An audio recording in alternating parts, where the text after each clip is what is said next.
Mazmur 116 ayat 17 mengatakan, aku akan mempersembahkan korban syukur kepadamu dan akan menyerukan nama Tuhan. Mari semua kita datang kepada Tuhan membawakan korban pujian. Haleluya, kita naikkan pujian ini. Kami bawa korban pujian. Kami bawa pujian ke dalam rumah Tuhan. Kami bawa pujian ke dalam rumah Tuhan. Kami persembahkan korban pujian dan syukur. Kami persembahkan korban pujian dan syukur. Yes Lord, kami bawa pujian ke hadapan-Mu Tuhan. Haleluya.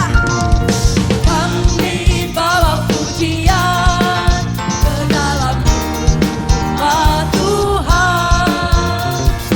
Kami bawa pujian ke dalam rumah Tuhan.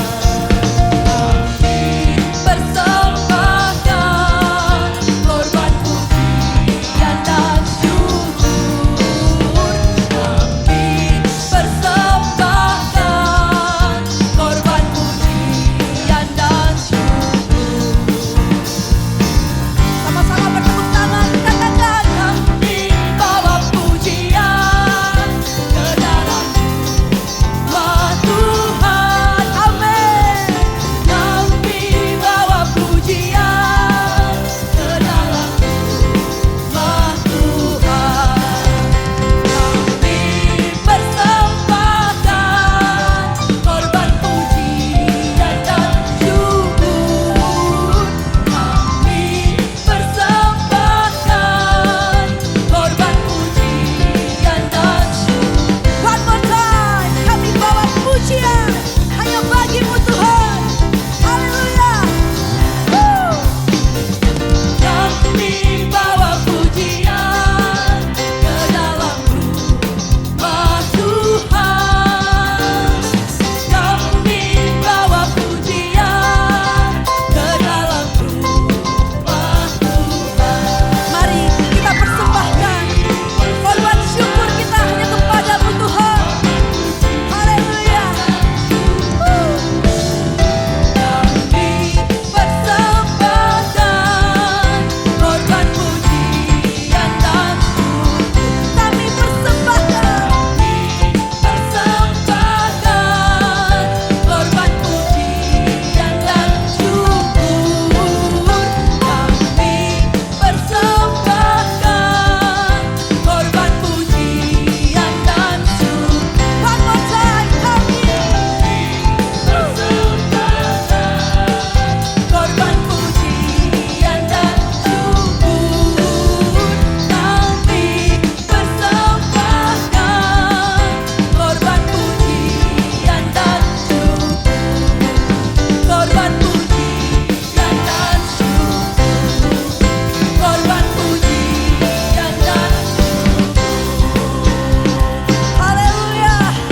Haleluya. Korban pujian dan syukur hanya bagi-Mu Tuhan.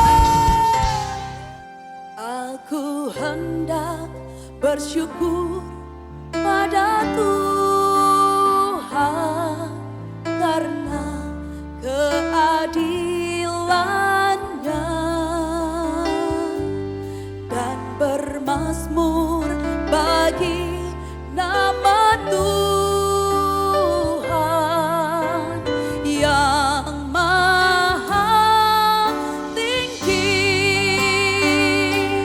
Ya Tuhan, Tuhan kami, betapa mulianya namamu, Tuhan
Terpujilah namamu Tuhan untuk selama-lamanya.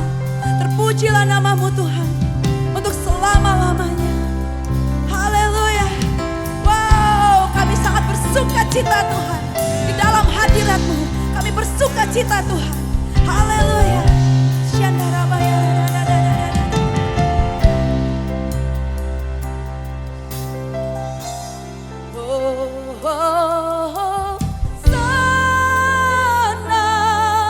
Terpujilah Tuhan, terpujilah Tuhan, Yesus.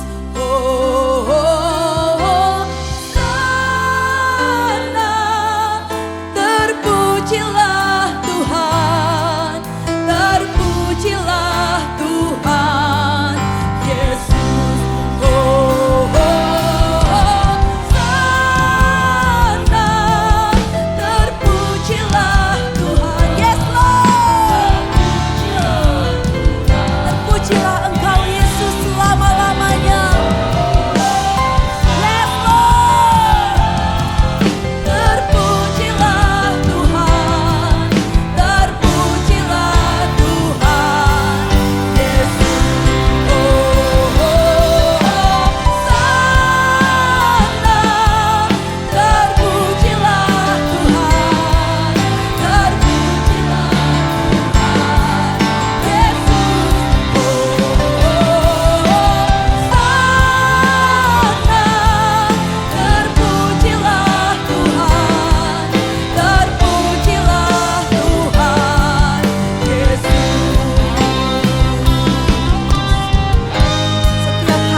Dalam kudus hadirat-Mu, hampiri tahta kasih karunia-Mu Bapa.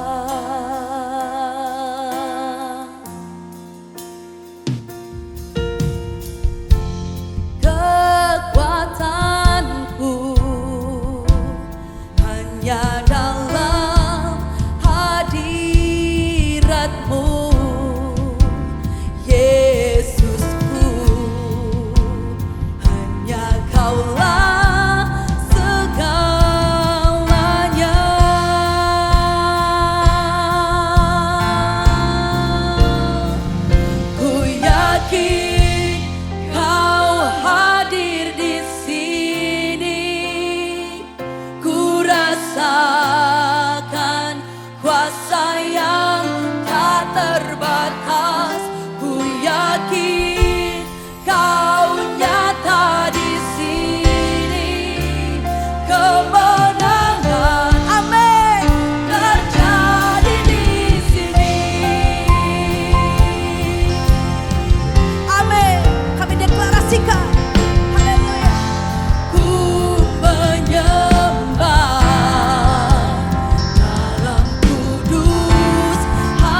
Jemaat yang dikasihi Tuhan, pemirsa pendengar yang setia, welcome back kepada firman Tuhan yang luar biasa.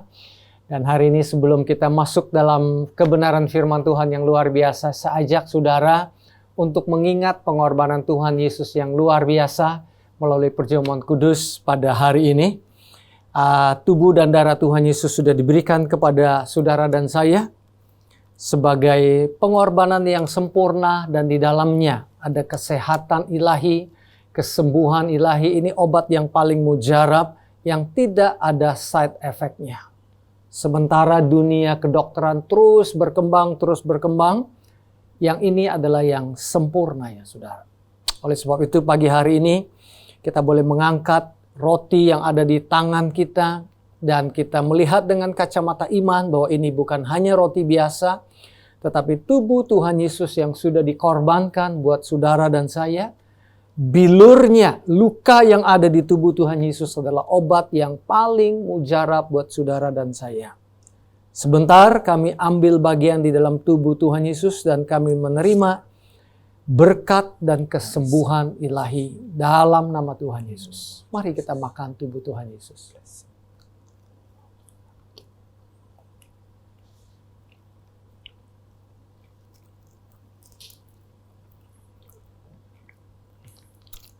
Angkat cawan yang ada di tangan saudara.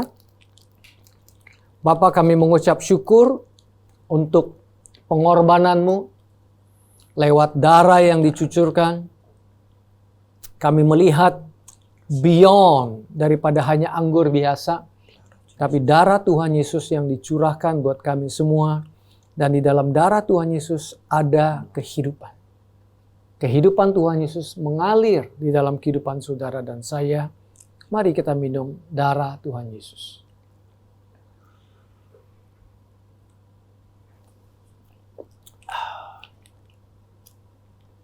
Makasih Tuhan Yesus untuk pengorbananmu yang luar biasa dan sempurna. Kami menerima berkat dari surgawi. Kami menerima kehidupan yang kekal bersama dengan Engkau ya Tuhan Yesus. Dan kematian tidak lagi ada di dalam perbendaharaan hidup kami. Yang ada adalah kehidupan kekal. Di dalam nama Tuhan Yesus Kristus. Amin. Baik jemaat yang dikasihi Tuhan, pemirsa pendengar yang setia. Hari ini saya tidak sendirian, saya bersama dengan Pastor Ivan. Gembala kita dari Jakarta City Blessing Line of Judah. Pastor Ivan, thank you for your time. Thank you for having me, Pastor. Hari ini saya percaya Tuhan berikan sesuatu yang luar biasa buat kamu untuk dibagikan buat kita semua nih. Dan jemaat yang dikasihi Tuhan, pemirsa pendengar yang setia, Pastor Ivan mendengar khotbah saya 2 minggu yang lalu bagaimana menghadapi tantangan badai yang saat ini ada dalam pandemi ini. Tapi Tuhan Yesus sudah memberikan damai sejahteranya di dalam setiap kehidupan saudara dan saya, sehingga kita bisa istirahat di dalam Tuhan Yesus, kita bisa rest, kita bisa tenang di tengah-tengah badai, dan itu juga adalah solusi bagi saudara dan saya di dalam melewati badai ini sampai kepada tujuan hidup kita, bahkan kita membawa orang lain sampai kepada tujuan hidup yang Tuhan telah berikan dalam hidup mereka. Itu yang saya share 2 minggu yang lalu, dan pada saat kita bincang-bincang ya Pastor Ivan ya. Ya Pastor. Tuhan kasih kamu a new insight, ada lagi sesuatu yang lebih daripada ayat itu, dan hari ini coba Pastor Ivan bagikan kepada kita semua supaya menjadi berkat nih buat kita semua. Ya, awalnya Pastor saya mendengarkan khotbah Pastor di YouTube. Saya sedang kerja dan itulah uniknya zaman kita sekarang ya Pastor ya. Kita bisa mendapatkan akses untuk firman Tuhan itu kapan aja. Amen. Waktu saya dengarkan khotbah itu tentang Tuhan Yesus tidur, kemudian ada badai, kemudian dia bangun, dia bangkit, dia menghardik badai itu sehingga badainya itu tenang ya. Dia exercising authority karena dia adalah damai sejahtera itu. Dia Raja Damai Dia ya? Raja Damai, Pastor. Ya, dan ini bukan suatu kisah yang baru saya dengar. Saya juga pernah sharing hal ini. Tapi waktu saya dengar Pastor sedang khotbah itu, saya teringat, Pastor, akan suatu hal yang saya sendiri sedang belajar, Pastor. Bukan hanya belajar secara intelektualnya, tapi belajar untuk mempraktekannya. Bahwa ternyata ada satu makna yang unik dari kata shalom, Pastor. Shalom itu kan dalam Hebrew ya, Pastor, dalam bahasa Ibrani dari kata damai sejahtera itu.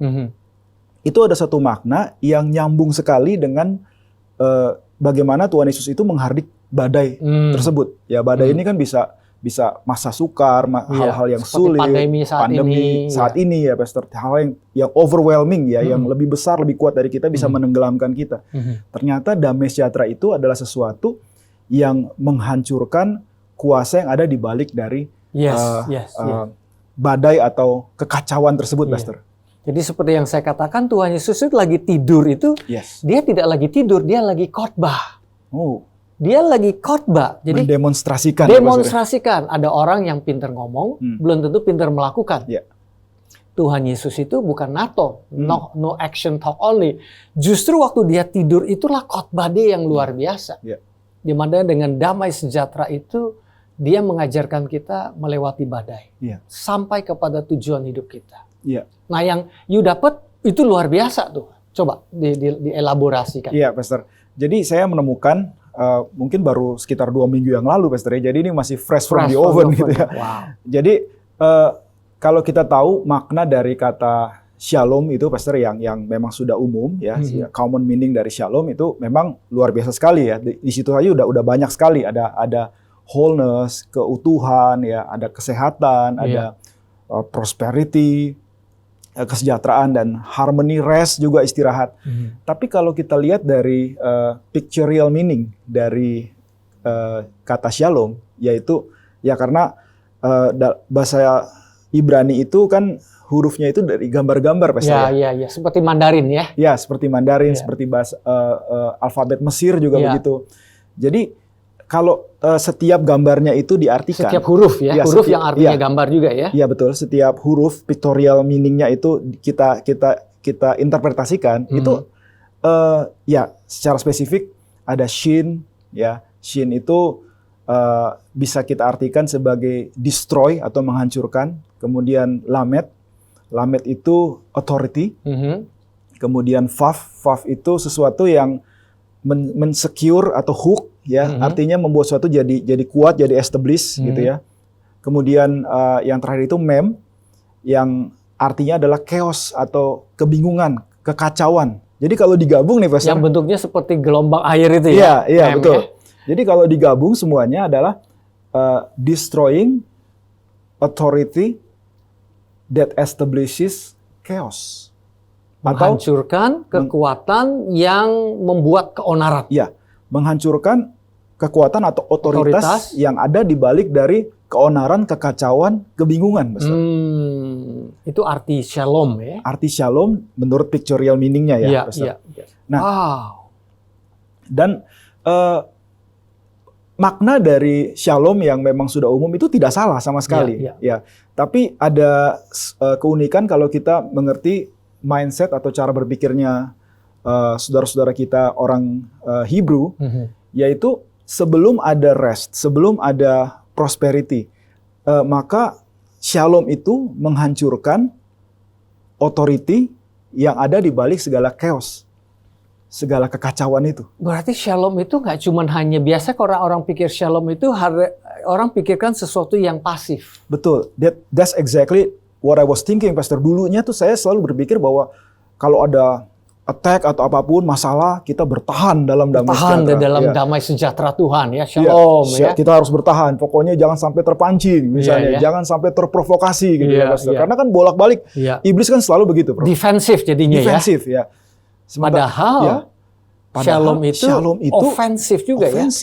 Jadi untuk kita bisa rest, maka kuasa daripada Tuhan Yesus, yaitu shalom yang sebenarnya, itu menghancurkan authority yang membuat semua kekacauan yang terjadi itu, Pastor. Makanya waktu Tuhan Yesus bilang, hush, diamlah. Betul itu banget. Dari shalomnya yang kesannya defensif, tapi dari hal yang shalom yang ada di dalam hidupnya itu dia kan Raja Damai. Dia mengatakan, hush, peace, diamlah. Tenanglah.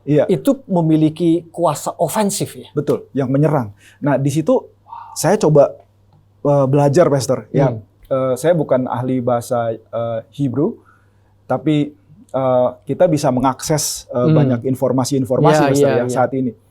Jadi rupanya kata shalom itu punya military meaning, Pastor. Yaitu, maksudnya militer? Iya, jadi untuk menyerang juga bahasa guarding. Militer maksudnya ya? Iya, ada pengertian secara militer. Jadi menyerang dan juga tadi yang dulu saya mengerti yaitu bertahan. Jadi ada penjagaan yang luar biasa. Tapi kita tahu Pastor bahwa kekacauan itu bukan dari Tuhan. Ada satu ayat saya kutip 1 Korintus 14 ayat 33, God is not the author of confusion but of peace. Tuhan itu bukan yang memberikan kekacauan atau sumber betul. Kekacauan ya. Bukan sumber kekacauan atau kebingungan, tapi dia adalah sumber dari damai sejahtera. Kita selalu berpikir bahwa lawannya dari damai sejahtera, lawan dari damai itu, lawan dari peace itu adalah war. Tapi rupanya kalau kita lihat dari ayat ini, lawan dari peace itu adalah chaos atau kekacauan. Dan kekacauan ini mulai dari kekacauan di dalam kita, dalam jiwa kita, dalam hati kita, dalam pikiran kita, kemudian jadi kacau juga kesehatan kita, betul, bahkan keuangan kita, betul. bahkan juga keluarga kita, bahkan iblis mau ada chaos dalam bangsa ini, Pastor. Iya. Kalau kita kacau, dia bikin kekacauan di luar, pandemi, dan kemudian kekacauan itu yang bahayanya masuk ke hati kita tuh, Pastor Ivan. Betul, Pastor. Dengan hati yang kacau, tidak ada peace, tidak ada damai sejahtera, kita akan membuat keputusan-keputusan yang kacau juga. Yang salah. Dan segala hal yang di luar ini, Pastor, semua kekacauan ini memang suatu yang nyata. Tapi juga selain nyata itu ada mengandung kebohongan-kebohongan daripada iblis, Pastor ya. Di mana waktu kita biarkan itu masuk ke dalam kita, ya bukannya kita percaya kepada damai sejahtera daripada Tuhan Yesus ya, yang melampaui segala akal. Nah ini ayat yang unik sekali, Pastor ya. Ini terkenal banget ya, Pastor. Filipi 4 ayat 6-7. Jadi damai sejahtera Tuhan itu melampaui segala akal pengertian. Ketika kita mau pakai pengertian kita sendiri, bukannya percaya kepada firman Kristus, percaya kepada Roh Kudus, bergantung kepada Tuhan Yesus, maka kita mulai deh dikuasai sama chaos. Iya. Wow. Tadi ayat itu yang kamu sebut di mana? Filipi 4 ayat 6-7. Filipi 4 ayat 6. Bunyinya janganlah kamu khawatir akan apapun juga. Tapi nyatakanlah segala yang kamu inginkan, kira-kira begitu, Pastor, dalam doa, permohonan, dan ucapan syukur. Baru akibatnya ayat 7, maka damai sejahtera Allah yang melampaui segala akal akan memelihara. Nah, memelihara itu bahasa aslinya adalah menjaga. Guarding hati dan pikiranmu dalam Kristus Yesus. Wah, berarti sebenarnya the Prince of Peace, Raja Damai yang hidup di hati kita itu menjaga hidup kita ya. Menjaga hidup kita, Pastor. Dan kita bisa rest, kita bisa tenang ya, karena pada saat kita mau percaya kepada damai sejahtera itu, pada saat kita mau surrender, atau menyadari dia tinggal di dalam kita ya. Benar, bukan menyadari kekacauan yang ada di luar. Iya, betul. Ya, makanya TV, kita nggak salahkan TV ya. Tapi breaking news demi breaking news ini ya tujuannya itu tanpa kita sadari, kata bagian orang di daerah-daerah media itu kan bad news it is good news kan. Yang bisa dijual itu kan bad newsnya. Dan sering kita nonton yang seperti itu tanpa sadari, itu justru membuat bad news di dalam hati kita jadi kacau. Sehingga kita menjadi tidak sadar, lupa, distracted, keluar dari kesadaran kita akan Raja Damai yang tinggal di dalam hidup kita ya. Dan saya percaya kalau kita sadar akan Kristus, dan ini memang terus-menerus hati kita, pikiran kita harus diperbarui. Amin. Bahwa dia adalah Raja Damai, bahwa otoritas yang dalam damai sejahtera itu lebih besar daripada otoritas yang membuat chaos. Wow. Dan kita harus pakai itu, Pastor. Amin. Kalau nggak pakai, karena Tuhan sudah kasihkan kepada kita ya. Dan iblis itu mau membuat chaos. Tujuannya kan kita tahu di Yohanes 10 ayat 10 itu dia mau mencuri, membunuh, membinasakan. Dan dia mau menyerang itu banyak orang, Pastor. Saya juga mengalami, Pastor. Dari Nah, coba share pengalaman. Bagaimana tidak mengalami damai itu seperti apa? Saya mention mungkin kita lihat waktunya, Pastor, satu pengalaman dulu ya, Pastor. Nah, ini ternyata hidup dalam kekhawatiran. Ya, ini yang paling biasa ya, Pastor ya. Kadang kan kita nih begini Pastor, kalau saya sayang sama keluarga saya khawatir sama keluarga saya. Padahal kalau kita sayang sama keluarga kita, nggak harus khawatir juga ya Pastor, nggak harus takut. Iya, iya. Kita bisa sayang, tapi kita percaya sama Tuhan untuk menjaga mereka. Iya, betul, betul. Itu yang sehatnya begitu. Yes, sir. Concern, bukan khawatir Bukan ya, khawatir. bukan worry ya. Karena waktu kita khawatir itu ya mungkin kan kita berpikir khawatir itu kan harmless ya, Iya. nggak apa-apa lah khawatir karena kan namanya manusia. Iya. Tapi khawatir itu akan bawa teman-temannya. Khawatir, Punya teman. kemudian takut, Hmm. ya kan? Kemudian ya macam-macam, termasuk nggak bisa tidur. Saya ngalamin ini, Pastor. Nah, ada satu kejadian nyata nih, Pastor. Ya. Ini true story. Saya sudah minta izin, Pastor, untuk menyampaikan ini, tapi nggak usah sebut nama. Jadi suatu ketika beberapa tahun yang lalu ada rekan saya ini, dia itu mengalami suatu konflik. Konflik yang luar biasa sekali, sehingga dia itu kehilangan damai sejahtera. Dia marah-marah gitu ya.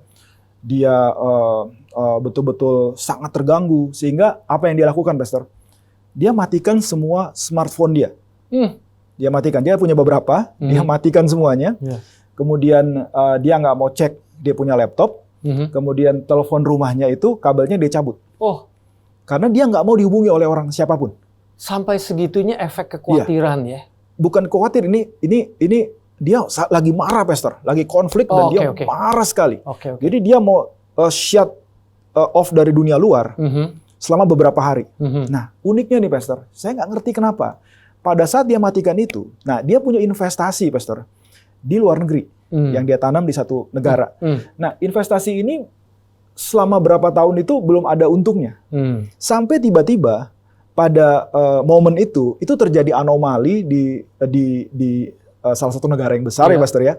Dan anomali itu efeknya itu sampai kepada di negara di mana dia taruh investasi itu, sehingga pada hari itu waktu dia matiin handphone itu terjadi anomali itu membuat investasinya itu untung. Wah. Tapi Pastor, untuk mau dia harus execute kali berarti ya. Untuk execute itu harus ada izin betul. verbal dari dia. Iya. Jadi manajer investasinya itu Pastor dari luar negeri nih. Telepon dia berkali-kali, Pastor. Wah, nggak bisa dihubungi. Nggak bisa masuk. Dia coba smartphone 1, nomor 1 nggak bisa, nomor 2 nggak bisa. Dia kirim email, kan nggak dicek laptopnya, Pastor. Dia telepon ke nomor landline-nya rumahnya, juga nggak bisa masuk. Berkali-kali. Karena kebetulan ini manajernya juga temennya, sahabatnya. Wah, temennya ini bilang, aduh kok nggak bisa ya? Akhirnya setelah berapa hari, dia mulai nyalakan handphonenya. Kan masuk tuh, Pastor ya. Messages, dia cek dia punya email, wah masuk semua messages. Terus akhirnya dia telepon balik kepada manajer investasi ini. Dia bilang, aduh maaf saya baru aktif. Masih bisa nggak? Terus dia bilang ini udah anomalinya udah nggak ada lagi katanya. Wah, sayang sekali. Dan ini sudah nggak bisa lagi, udah nggak untung lagi. Terus saya tanya sama teman saya ini, boleh tahu nggak sih kalau kamu waktu itu bilang yes, itu kamu bisa untung berapa? Iya. Pengen tahu aja kamu. Pengen tahu, Pastor. Tapi nggak usah disebut lah di sini. Tapi yang jelas kalau mau beli mobil secara cash itu bisa lah, merem lah, Pastor.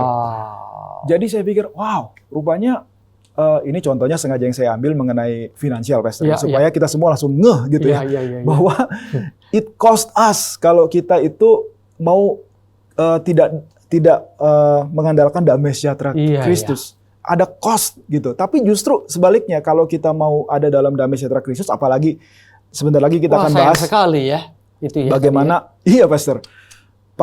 Memakai authority dalam shalom itu, Pastor, untuk membungkam, untuk menghancurkan authority yang dibalik chaos ini, maka kita akan sama kayak Tuhan Yesus bisa menikmati tidur di tengah badai. Berarti aplikasinya gini, Pastor Ivan ya. Kalau saja kita menyadari bahwa shalom itu bukan hanya defensif, tapi juga ofensif, kita tidak perlu takut, kita tidak perlu distracted,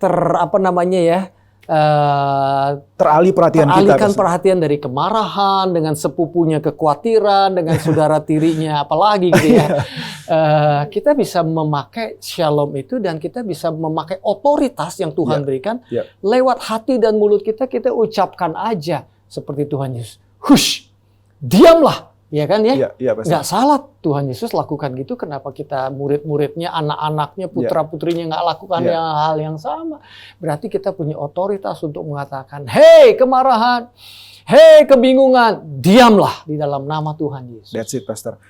Analogi yang unik yang saya pakai untuk membuat saya mengerti, Pastor, itu adalah analogi pistol atau senjata. Jadi sebelum kita bisa menembak dan kemudian ada peluru keluar, itu kan senjatanya harus diisi dengan peluru. Iya. Jadi kalau kita tembak pelurunya nggak ada, itu cuma loud, cuma suara keras, tapi nggak ada kekuatan, nggak ada pelornya, nggak ada pelurunya. Jadi kita harus masukkan dulu, Pastor, peluru itu. Saya juga bilang pada diri saya sendiri, masukin dulu pelurunya. Nah, biasanya kamu masukin peluru itu gimana tuh caranya, Pak Ivan? Saya mesti ambil keputusan, Pastor, untuk saya harus dengarkan firman Kristus. Firman Kristus itu kan nggak bisa gini, Pastor. Kita sudah dengarkan di hari Minggu, misalnya ya. Tapi hari Senin, yang seperti sekarang ini jemaat, pendengar, pemirsa dimanapun setia berada dengerin ya firman Tuhan. Kemudian Senin nggak usah dalam firman Kristus. Padahal firman Kristus itu yang membawa damai sejahtera, Pastor, ya. Firman Kristus itulah yang memberikan damai sejahtera dan menghancurkan kebingungan keonaran di luar ya. Jadi pada saat kita mendengarkan firman Kristus, juga kita selain mendengarkan, kita juga bisa memperkatakan firman Kristus untuk diri kita sendiri. Kita merenungkan firman Kristus. Kemudian kalau di gereja kita ada kersel. Ada kersel, ya kita nggak bisa sendirian, Pastor. Iya. Ya, ada satu. Kita perlu saling menguatkan. Kita nggak bisa bilang saya sudah kenal firman semuanya. Saya yang paling hebat, saya yang paling mengerti, nggak bisa ya. Ada satu jemaat kami waktu itu share, dia memang joking sih, tapi itu kena banget di saya. Dia bilang begini, meruntuhkan tembok Yeriko itu nggak bisa sendirian. Saya bilang, wah bener juga ya. Saya selalu berpikir bahwa meruntuhkan tembok Yeriko memang sih sama-sama, tapi pikirnya selalu saya sendiri, tapi enggak, kita nggak bisa meruntuhkan kesombongan sendiri. Tuh kalau kita merasa kita yang paling bisa ya. Betul, Pastor. Kita selalu butuh, kalau kita butuh Tuhan Yesus, kita juga harus butuh tubuhnya, di mana kita dikuatkan, diingatkan, gitu ya. Malah waktu kita kan ilustrasi tubuh Tuhan Yesus itu kan kepalanya, kan kita tubuhnya nggak cuma satu, Pak Iya, betul. Kalau jempol saya sakit kan nggak bisa menyembuhkan dirinya sendiri, Pastor ya. Harus ada anggota tubuh yang lain. Dan juga misalnya tadi worship ya. Ngomong-ngomong kalau di sini kita bikin Saturday worship. Oke. Kita develop lifestyle untuk menyembah Tuhan. Benar, Pastor. Terutama apalagi saat ini, Pastor Ivan. Di tengah-tengah pandemi ini orang-orang belum bisa datang ke gereja, belum bisa gathering secara fisik. Kita bikin lewat Zoom. Saat ini banyak sekali yang kita bisa lakukan untuk kita membantu kita untuk menyembah Tuhan, memuji Tuhan dibanding zaman-zaman dulu, Pastor ya. Ada banyak dari YouTube, dari banyak hal kita bisa pakai gereja bahkan menyediakan fasilitas itu ya, di mana kita bisa terbantu, Pastor ya, untuk lift our soul. Dan pada saat itu ya kita bisa berbicara kepada jiwa kita ya, Pastor. Ini juga yang menolong saya sekali kan. Di kitab Mazmur kan dikatakan, why so downcast, oh my soul, put your hope in God. Kenapa sih jiwa itu kamu tertekan? Ya, kamu percaya kepada Tuhan. Kalau dalam Mazmur 42 itu, Pastor, ini mungkin kalau boleh saya kutip sedikit aja, Pastor. Kenapa jiwa kamu tertekan? Kenapa kamu disquieted within me? Itu disquieted itu dalam bahasa Inggris artinya growl. Growl itu artinya tidak tenang, Pastor. Itu nggak ada peace. Kenapa sih kamu nggak tenang? Kenapa sih kamu khawatir? Kamu berharap pada Tuhan, kamu mulai memuji Tuhan, menyembah Tuhan. Itu kita sedang memasukkan peluru. Begitu pelurunya sudah masuk. Nah, sama seperti Tuhan Yesus. Tuhan Yesus kan selalu ada peluru, Pastor ya. Dan dia mengatakan, selalu in tune dengan Bapa di surga. Yes, sir. Malah dia berkata, aku sendiri tidak bisa melakukan apa-apa. Nah, ini yang dengan kekuatanku. Betul. Dia perlu Sang Bapa. Tuhan Yesus adalah contoh, dia adalah teladan bagaimana manusia, dia manusia juga 100%, Pastor ya. Selain dia Tuhan 100%. Manusia yang berjalan dalam ketergantungan kepada firman, kepada Bapa di surga, kepada Roh Kudus. Jadi waktu dia menghardik, nah ini jangan sampai kita lupa nih, Pastor. Waktu dia menghardik itu, dia memang anak Allah, tapi dia berfungsi sebagai manusia yang memberikan contoh kepada kita.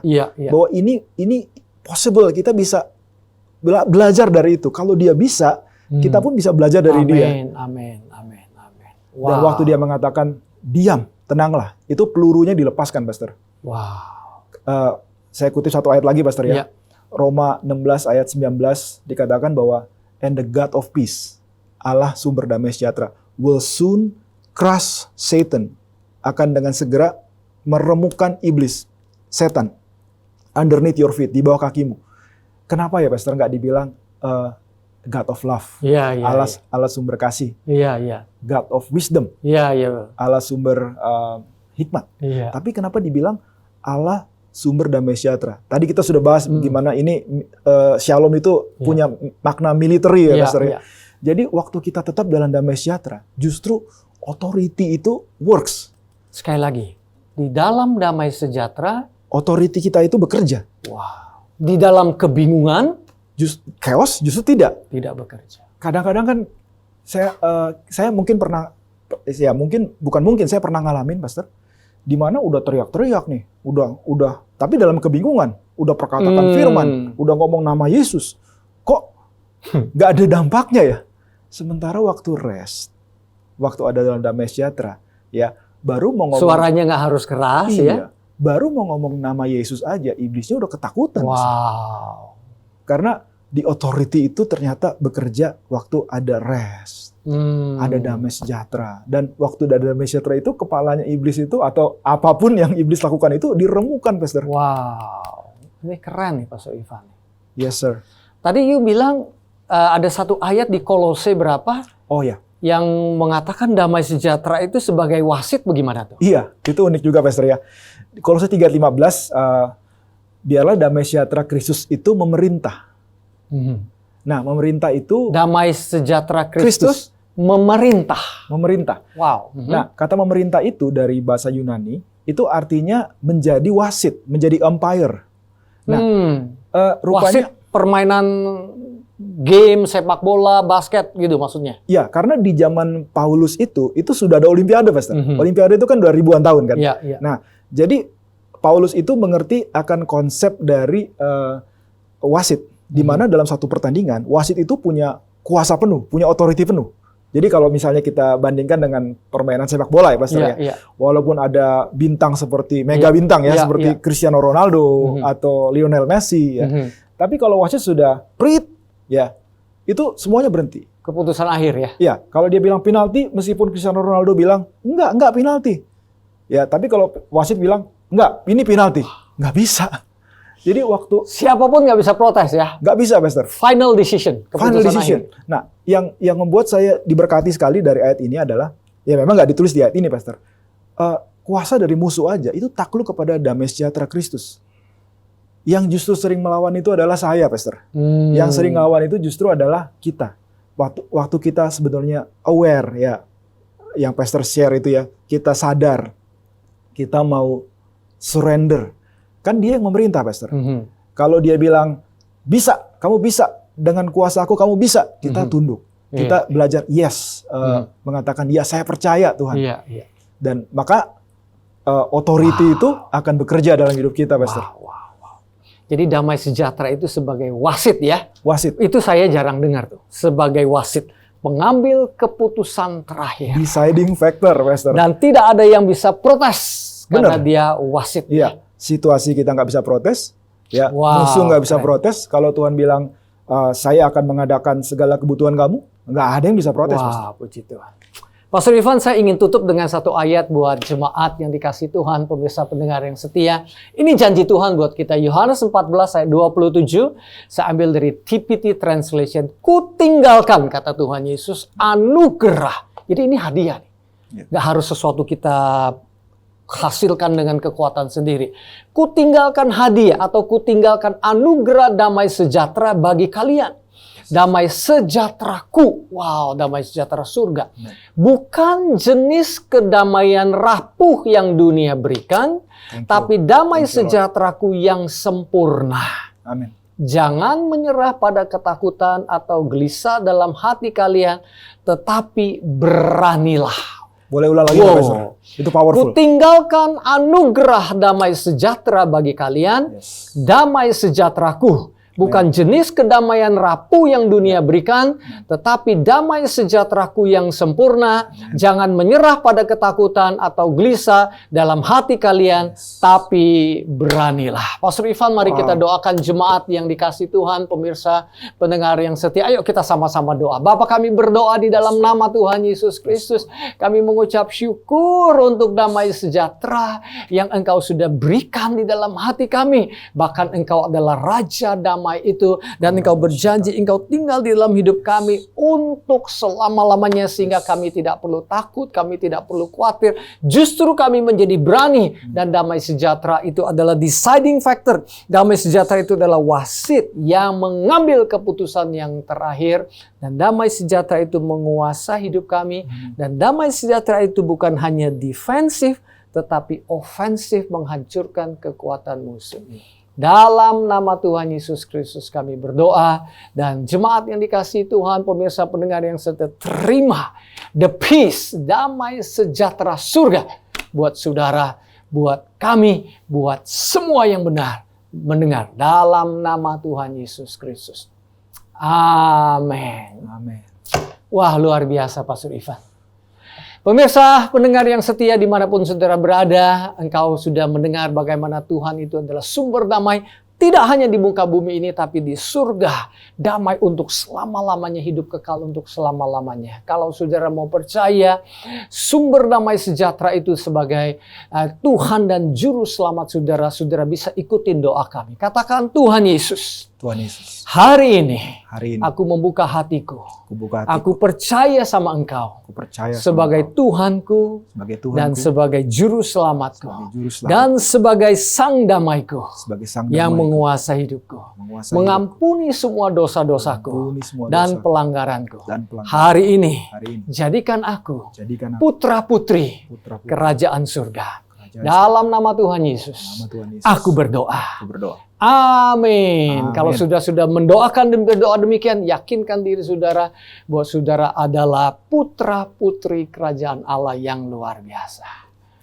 Haleluya. Thank you Pastor Ivan untuk waktunya. Dan saya ingin ucapkan berkat buat jemaat yang dikasihi Tuhan, pemirsa pendengar yang setia. Tuhan memberkati engkau dan melindungi engkau. Tuhan menyinari engkau dengan wajah-Nya dan memberi engkau kasih karunia.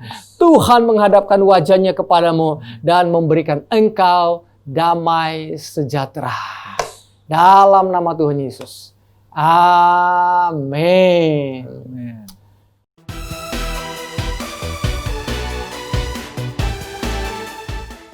Terima kasih karena saudara baru saja menyaksikan ibadah streaming Jakarta City Blessing. Bagi saudara yang ingin memberikan kesaksian, sharing-sharing, ataupun butuh bantuan doa, saudara dapat menghubungi nomor di bawah ini. Ada sebuah ungkapan yang berkata, hadiah adalah suatu ungkapan yang menunjukkan rasa kedekatan seorang keluarga, seorang sahabat, seorang teman, seorang ayah. Suatu hubungan yang sangat dekat. Dan Bapa di surga telah memberikan kita hadiah yang luar biasa, yaitu Yesus Kristus sebagai ungkapan rasa kedekatannya kepada kita. Nah, karena hadiah yang kita terima itulah sehingga kita dapat memberikan persembahan, perpuluhan, dan buah sulung kita dengan penuh ucapan syukur dan penuh sukacita. Selamat memberi, Tuhan Yesus memberkati.